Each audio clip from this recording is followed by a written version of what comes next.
Bom, boa tarde a todos, ou bom dia. O melhor dizer saudações a todos, porque eu não sei o horário de vocês. Vamos então a uma mensagem aqui para a nossa sensibilização do livro Pão e Nosso, pela psicografia do Chico, trazida por nosso Emmanuel. Mãos à obra, lição 1. E Emmanuel vai falar: que fazeis, pois, irmão, quando vos ajuntai, cada um de vós tem um salmo, uma doutrina, uma revelação, tem língua, tem interpretação. Faça-se tudo para a edificação. Palavras de Paulo, 1 aos Coríntios 14, 26. E nos diz Emmanuel: a igreja de Corinto lutava com certas dificuldades mais fortes quando Paulo lhe escreveu a observação aqui transcrita. E o conteúdo da carta apreciava diversos problemas espirituais dos companheiros do Peloponeso. Mas podemos insular o versículo e aplicá-lo a certas situações dos novos agrupamentos cristãos, formados no ambiente do espiritismo, na revivescência do Evangelho. E quase sempre notamos intensa presunção nos trabalhadores por novidades em fenomenologia e revelação. Alguns núcleos costumam paralisar atividades quando não dispõem de médium adestrados. Por quê? Médium algum solucionará, em definitivo, o problema fundamental da iluminação dos companheiros. Nossa tarefa espiritual seria absurda se estivesse circunscrita à frequência mecânica de muitos a um centro qualquer, simplesmente para assinalarem o esforço de alguns poucos. Convençam-se os discípulos de que os trabalhadores, o trabalho e a realização pertencem a todos e que é imprescindível se movimente cada qual no serviço edificante que lhes compete. Ninguém alega ausência de novidade quando vultosas concessões da esfera superior aguardam a firme decisão do aprendiz de boa vontade no sentido de conhecer a vida e elevar-se. E quando vos reunirdes, lembrai a doutrina e a revelação, o poder de falar e de interpretar, de que já sois detentores, e colocai mãos à obra do bem e da luz, no aperfeiçoamento indispensável. Emmanuel. Meus irmãos, mais uma vez, saudações a todos, nesse início da reflexão da manhã de hoje. Rogamos aos mentores dessa casa, de todos nós, que nos amparem, que nos intuam, em nome do nosso Mestre, em nome hoje que vamos falar do codificador, mas principalmente em nome de Deus, que Ele abençoe os nossos propósitos, agora e sempre. Muito bem.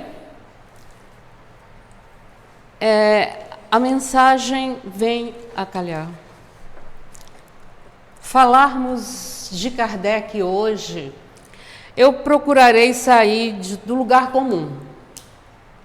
A história de Kardec naquela encarnação, século XIX. Quase todos nós conhecemos. Mas por que, no final do século XVIII para XIX, o último dia do ano, daquele ano, houve uma reunião maravilhosa em que no livro do nosso companheiro Humberto de Campos,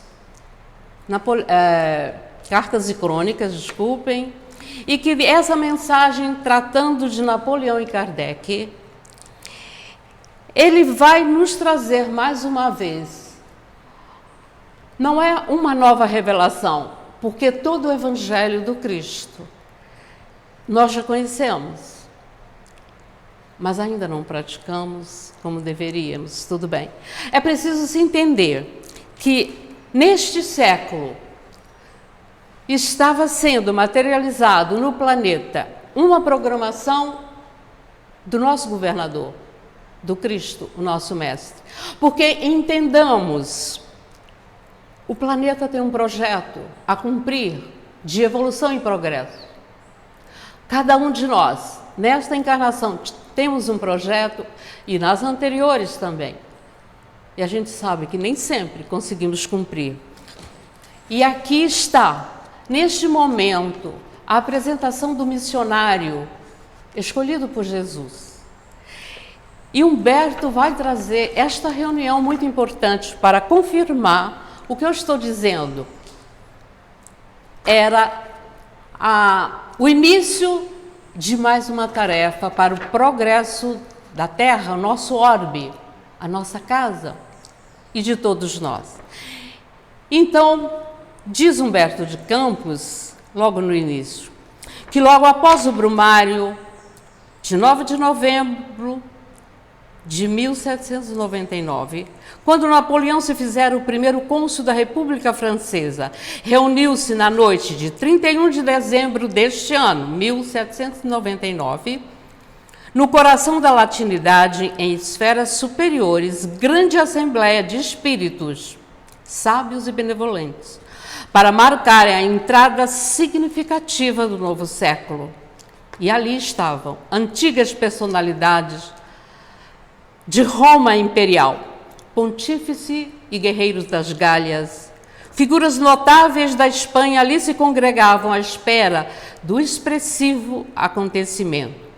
Também legiões dos Césares, com seus estandartes e falanges de trabalhadores do mundo gaulês e grupos de pioneiros da Revolução Hispânica, associadas a múltiplos representantes das Américas que guardavam linhas simbólicas da posição de destaque.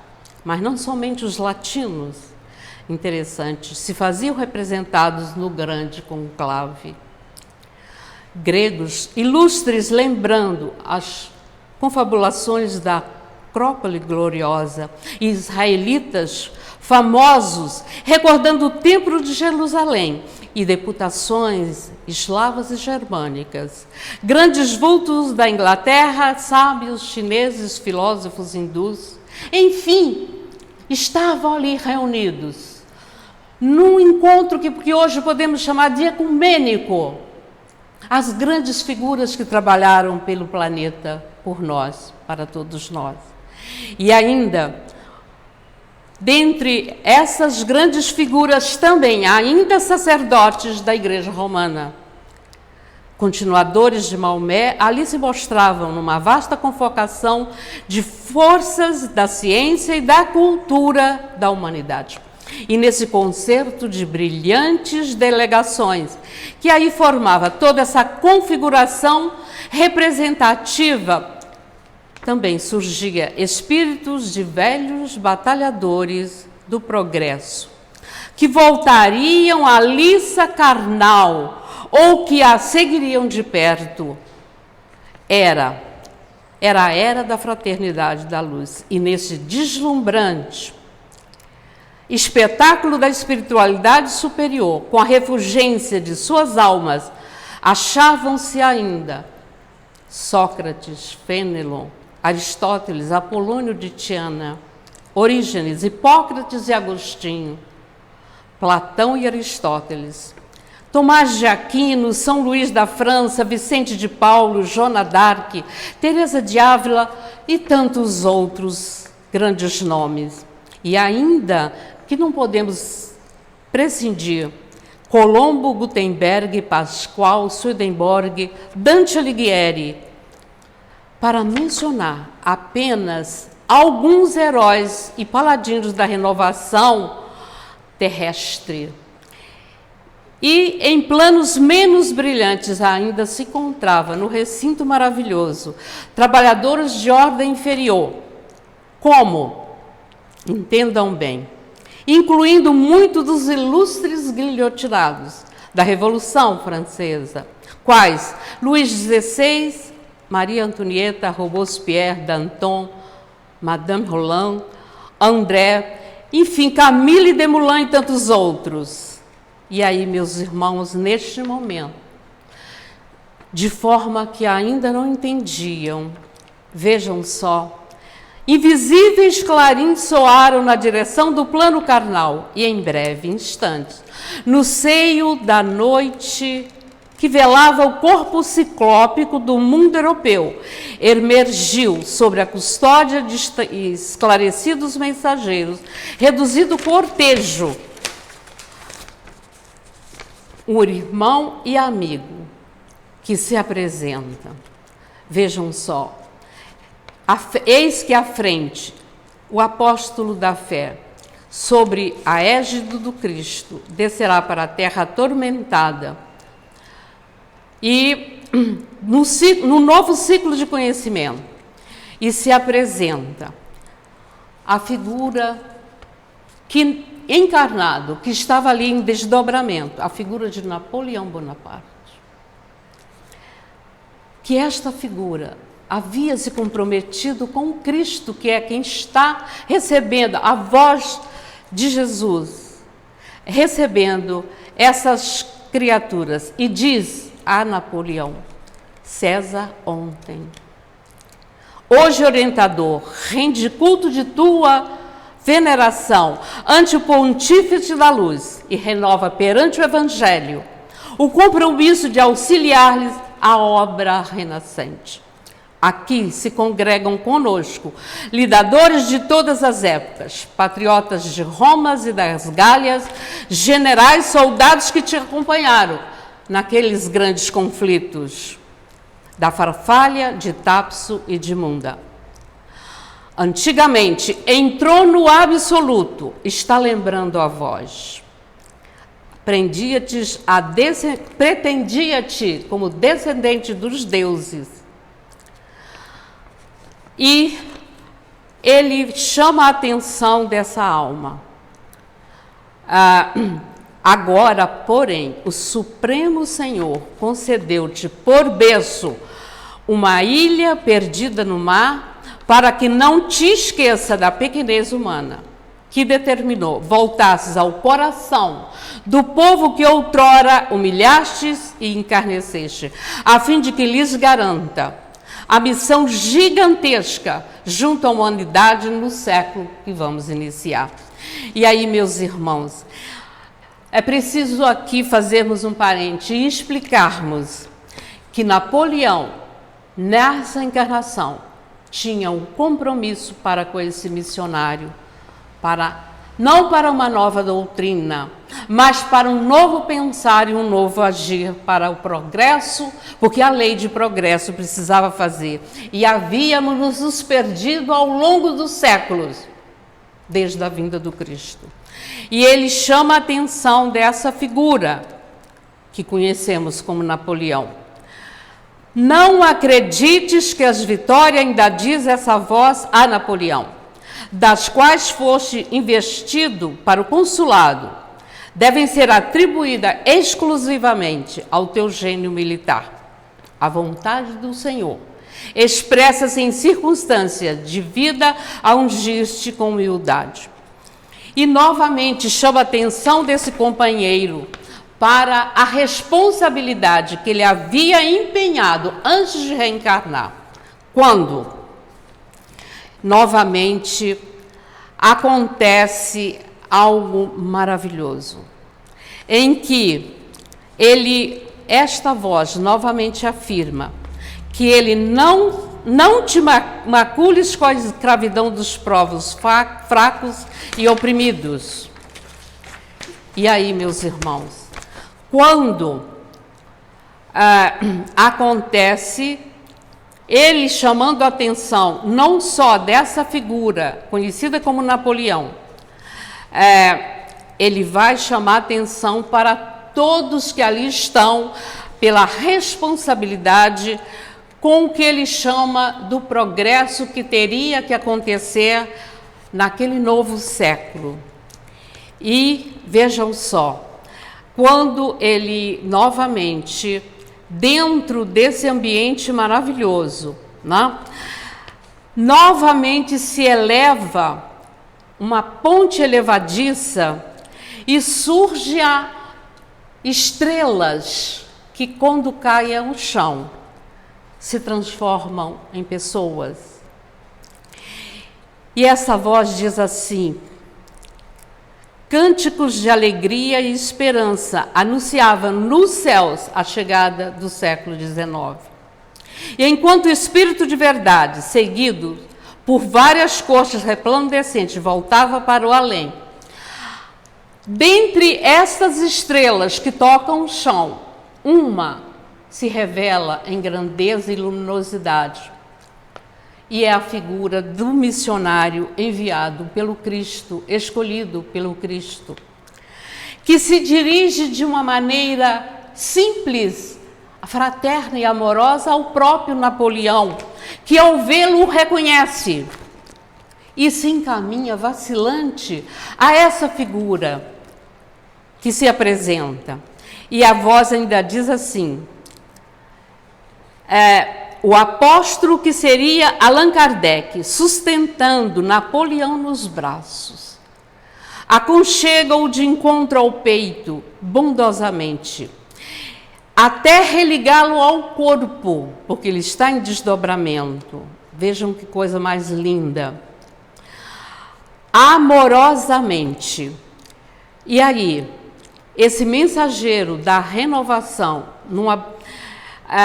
deposita o perispírito de Napoleão ao seu corpo e o abençoa.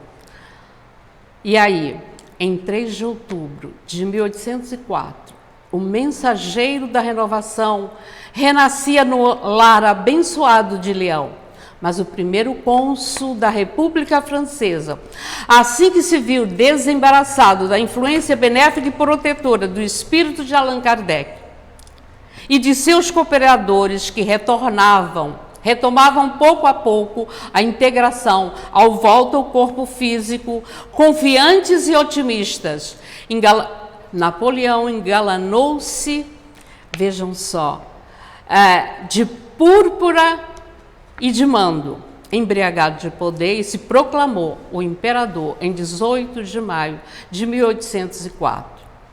E aí, enquanto que Kardec renascendo, reencarnando, assumindo o papel simples até mesmo depois de já adulto, ainda muito jovem, como um simples mestre-escola. Muito atormentado e desiludido, como simples homem do povo, deu integral cumprimento à divina missão que trazia à Terra, inaugurando a era espírita cristã, que gradativamente seria considerada por todos os quadrantes do orbe que habitamos, como a sublime renascença da luz para o mundo inteiro. E aí, o que é que tudo isso quer dizer para nós hoje, 200 anos quase depois que Kardec aqui esteve no século XIX? Por que mais uma doutrina, se haviam tantas? É necessário entendermos que, como eu falei aqui do início do planejamento do orbe, que ele tem um plano evolutivo a seguir em ciclos, que no caso do planeta não serão 100, 200 anos, não, são milênios, e um milênio evolutivo, de evolução, é em torno de 1000 anos. E o que é que nós fizemos com todos os missionários, inclusive o próprio governador, que há 2000 anos reencarna entre nós? Um espírito crístico que poderia ter mandado outro para aquela tarefa de relembrar o que havíamos esquecido. Primeiro, as próprias escrituras trazidas por Moisés para o seu povo, que quando ele chega, 1000 e tantos anos depois de Moisés, eles haviam esquecido, adulterado, colocado todas aquelas escrituras que eram de reforma íntima, evolução do espírito todos encarnados e desencarnados, haviam transformado em culto exterior. E ele sentiu a necessidade de aqui estar um espírito crístico, o governador do planeta. Muito bem, e vai deixar o seu evangelho. Como ele mesmo pregou, não vamos nos esquecer. Eu não vim destruir a lei, porque ele não trouxe nada diferente, porque o próprio evangelho é a lei de reforma interior, a lei de autoavaliação, de transformação, para que hoje possamos herdar a terra nova. Um trabalho árduo, que o seu povo faliu. E ele vai deixar, sabendo que não poderia ir além, ele deixa a promessa do Consolador, que só vai chegar no século XIX, com mais tecnologia, com mais ciência, com mais entendimento, para que entendêssemos as leis que regem o mundo da matéria, mas também o mundo do intercâmbio, a pluralidade dos mundos, a pluralidade das existências que haviam impedido que se propagasse, porque o próprio povo sabia, o seu povo acreditava em reencarnação, não entendia o mecanismo. Vamos lembrar do célebre diálogo entre ele e Nicodemos. É preciso nascer de novo para chegar até Deus. A tarefa é árdua, a tarefa é difícil, e é preciso a gente se auscultar, se autoavaliar, filosofar. Estou aqui, de onde vim, para onde vou? E ele sabia que só séculos depois isso iria acontecer, porque a gente chafurdou esse caminho, nesses séculos, de sangue, de opressão e intolerância. Isso precisava mudar. E é aí, meus irmãos, que este companheiro, e como tantos outros que se comprometeram de ajudar Kardec no século XIX, essa alma vai reencarnar e cumprir essa tarefa grandiosa, uma tarefa gigantesca, porque entendamos, todo o evangelho nesses 2000 anos havia se transformado ainda em culto exterior, como dentro da própria igreja, que toma o homem, não é culpa do evangelho nem da doutrina católica, mas era dos seus comandantes, dos seus dirigentes, encarnado que esquecia tudo. E nós também viemos tumultuando o nosso caminho ao longo desses milênios. Nós, equivocados. Eu tenho certeza absoluta, não tenho nenhum constrangimento, eu sou uma exilada, todos somos, mas ainda muita gente se ofende com esse ser taxado de exilado. Somos exilados, o próprio Cristo não é desse planeta, ele é um extraterrestre, mas e temos que também aprender com a doutrina do bom senso, a doutrina racional, que era a tarefa quando ele trouxe o próprio evangelho de forma mais simples, mas a gente esqueceu, a gente tumultuou. E vejam, o tempo passa, o tempo urge, e a própria transição, o final dos tempos, ele também previu. Está em suas palavras, está também hoje na Gênese, em toda a codificação de Kardec, que é um dos livros, um dos últimos livros, como sabemos, que vai trazer. Portanto, era muito importante a reencarnação desse irmão e mais uma série de companheiros, porque ninguém trabalha sozinho. O Cristo não trabalhou sozinho. E Kardec assume essa tarefa. Foi fácil? Não, não foi. Nem para ele, nem para ninguém. Então é por isso, meus irmãos, que era necessário. Não é uma doutrina que vai reger o mundo. Não é a doutrina, como perguntaram e diz Denis, a doutrina espírita é a religião do futuro? A gente, nessa reflexão, vamos entender que não é a religião do futuro, é o futuro da religião. De todas as religiões, porque as casas espíritas não está chamando as pessoas para vir para cá. É levar essa doutrina que explica de onde vim, para onde vou, a grandeza da reencarnação, a grandeza de tudo que nos foi proporcionado e que a gente está vacilando e negligenciando ainda. Agora o tempo urge. E ele veio, ele cumpriu sua tarefa, que a gente vai falar no segundo tempo, mais detalhadamente qual é realmente o objetivo dessa doutrina entre nós e o que nós espíritas estamos fazendo. Ok? Portanto, Kardec é um grande trabalhador. E digo mais, Kardec está nesse planeta há 600 mil anos. Isso está no livro de Jean Val Allen, Além do Horizonte. Porque o grande projeto da Terra era para ser muito mais do que já conseguimos. Este planeta, este orbe, está num ponto aqui do sistema, do nosso sistema, um ponto que a liga a túneis de tempo, que pode se viajar por toda a galáxia. E era para ser um porto intergaláctico. E aí é que este irmão, que hoje conhecemos como Kardec, convidado por Jesus, ele com sua grande equipe, porque Kardec é muito mais do que nós conhecemos, como o próprio Cristo. É preciso entender isso. Vamos parar de apequenar Jesus a um fundador de uma doutrina. Ele é um engenheiro sideral, um arquiteto sideral. E Kardec é um grande trabalhador, que veio por amor a trabalho. Hoje está aqui há milênios, sim. Há uma história aí antiga de uma grande rebelião que parte da sua família, que não vamos conversar sobre isso, está em um outro departamento. Ele veio por amor a essa sua família que se complicou nessa rebelião. Mas ele aqui está, como até hoje, por amor a Jesus, a Deus, e que ele também já está naturalizado terráqueo como eu e vocês. Até breve.